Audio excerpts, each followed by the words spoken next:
ना क'क्राझाराथ' थाखानाय समस्ति बियो खिन्थु खोथाया जाबाय जेब्ला बिटिसि एकर्ड जादोंमोन बिनि उनावहाय 2003 मायथाइनि उनाव डेलिमिटेशन जायाखै आसामाव बेवहाय बे समावहाय जेरै दङ बिदिनो थाबाय जेनेबा नैबे उदालगुरि डिस्ट्रिक्टनि आरो बाक्सानि डिस्ट्रिक्टनि मोननैसो समस्तिफ्रा मंगलदै मुङाव थानाय माबाजोंहाय समस्तिजों पार्लियामेन्टारि समस्तिजों थाफाबाय बेयाव जोंहा बुंनांगौ खिन्थु जों बयबो आसा खालामना दङमोन जे डेलिमिटेशन जुदि जायोब्ला जोङो गोदानहै उदालगुरि मुङै पार्लियामेन्टारि समस्ति मोनसे मोनगोन आरो बेनिखायनो दिनै 20 बोसोर नेनाय जाबाय 20 बोसोर नेनायनि उनावहाय दिनै डेलिमिटेशननि बाथ्रा फैबाय दिनै ड्राफ्ट प्रप'जालखौ दिनै फोसावबाय बेयाव नुबाय जे उदालगुरि समस्ति होनायाथ' गोजान बेनि अनगायै मा खालामखो जे बिटिसिनि मोनद' एसेम्बलि सेगमेन्टखौ उल्थाहै नन स्केड्युल एरियायाव लानानै थांबाय बिटिसिया जोंहा दिनै स्पेसियेलि होजानाय एमेन्डेड 6 स्केड्युलनि सिङाव थानाय बे खोन्दो थ' बेयावहाय बुंनो थाङोब्ला ओरैनो जोङो नायोब्ला बा 6 स्केड्युलनि केरेक्टार मथे जों नायोब्ला जे 6 स्केड्युलाव जेसेबां जि समस्ति थायो बे गासैबो समस्तिया 100% एसटि जानांगौ किन्तु जोंना बेयावहाय बे प्लेन एरियायाव होनायखाय बेयाव 100% जों एसटि मोननो हाया बेयाव टेक्निकेल प्रब्लेम थानायखाय थेवब्लाबो 80-85%खौ जोङो बिटिसिनि बेलायाव जों बेखौ मोनदों बेयावहाय दा किन्तु जोङो एसेम्बलि माबाखौ जुदि नायो जोङो समस्तिफोरखौ नायोब्लाबो 12थानिफ्राय 15था बारायबाय किन्तु बेयाव माने दुखुनांथावसो जाबाय उल्थाहै जोङो 6थाल' एसटि मोनबाय बांसिनखौनो 9थाखौनो दिनै जेनेरेल खालामबाय दिनै जेनेरेलखौ जुदि 9था खालामबायब्ला जोंहा 6 स्केड्युलनि सिङाव थानायनि मा मुलाम्फा जाखो 6 स्केड्युल एरिया जोंनो होनायनि मा मुलाम्फा जाखो जेबो मुलाम्फा थाहैयाखसै बेनिखाय दुखुनांथाव दा दिनै हयतो जायफोरा बेयाव आखाइ होनानै खालामदों बिसोरो बिथांमोना गावसोरनि राजखान्थिनि जुगे जुगे राजखान्थियाव थानानै मोनजानायनि हयतो हिसाब निकास खालामनानै बेफोरखौ बानायदों बेनि अनगायै बे एमएलएनि अनगायै जों आरो मोनसे लोकसभा समस्ति मोनगौ सानदोंमोन बेखौथ' मोनाखसै दिनै 6 स्केड्युल आरो नन स्केड्युल एरियाखौ मिक्सआप खालामनानै जोंनि 6 स्केड्युलनि जितु पावार एन्ड फांसन्स बेखौहाय फुरायै बाहायनो हायै बायदि एक्सारसाइज खालामनो हायै बायदि मोनसे बेबस्था खालामदों लासै लासै जोंनि जितु 6 स्केड्युलनि पावार एन्ड फांसन्स जितु मोनथाय बे मोनथायखौ गैया खालामनो दिनै आवगायगासिनो दङ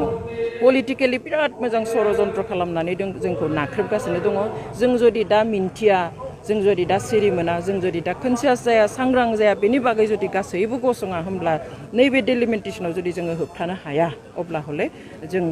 बर' हिसाबै थांनानै थानाया 6 स्केड्युल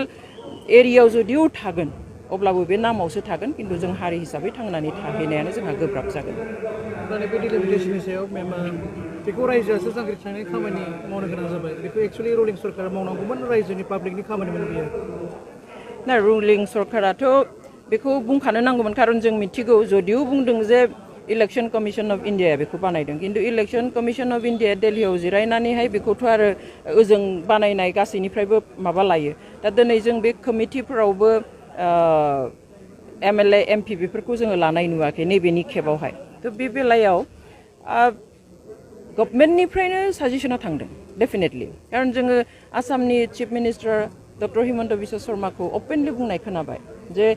খিলঞ্জীয়া লোকসকলৰ স্বাৰ্থ ৰক্ষা কৰিয়ে মই এইটো বনাই দিছোঁ তাৰমানে বিথাङানো বানাইदों whereas he was not supposed to do बे बानायनांगौ जिनिस नङा मोनसे बेवहाय बिथाङा हिसाब निकास खालामनानै सोरखौ खोख्लैनो नांगौ सोरखौ बोखांनो नांगौ बहा बुरजा खालामनानै सोरहा बोलो फैगोन माबेखौ बांद्राय खालामोबा बेखौ बे मथेनो बिथाङा खालामनानै होदों आरो जोंनि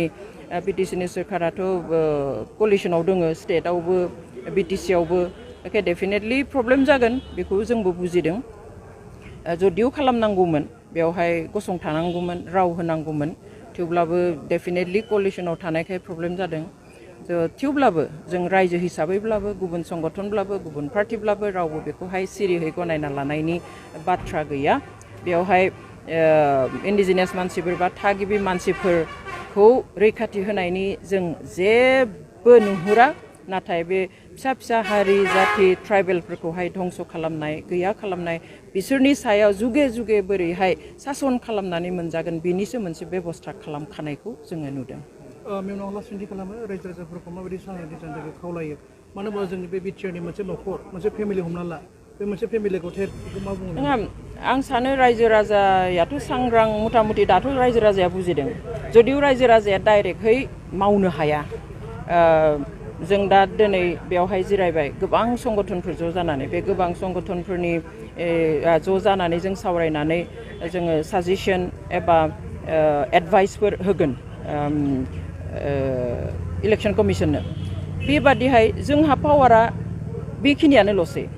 बेखौ खोनासङा मावफुङा बिसोरनि खोथा आरो इलेक्सन कमिसननि सायाव माबे पार्टिनिफ्राय मा प्रेसार फैगोन बेखौ बिसोरसो मिथिगोन स' बेखौ मावफुङा जों बुंनो हाया बेवहाय रायजोआ रायजोनिखौ मावगासिनो दङ खिन्थु बेवहाय जों खावलायगोन जे जायफ्रा पावाराव दङ जायफ्रा गोहोआव दङ जायफ्रा फेर फाथिनानै बुंनो हायो जायफ्रा बिख'ना लानो हानाय थोंजोङै बिख'ना लानो हानाय गोहो दङ बिथांमोना बेखौ बांसिन नोजोर होनानै खामानि मावनांगौ होननानै आं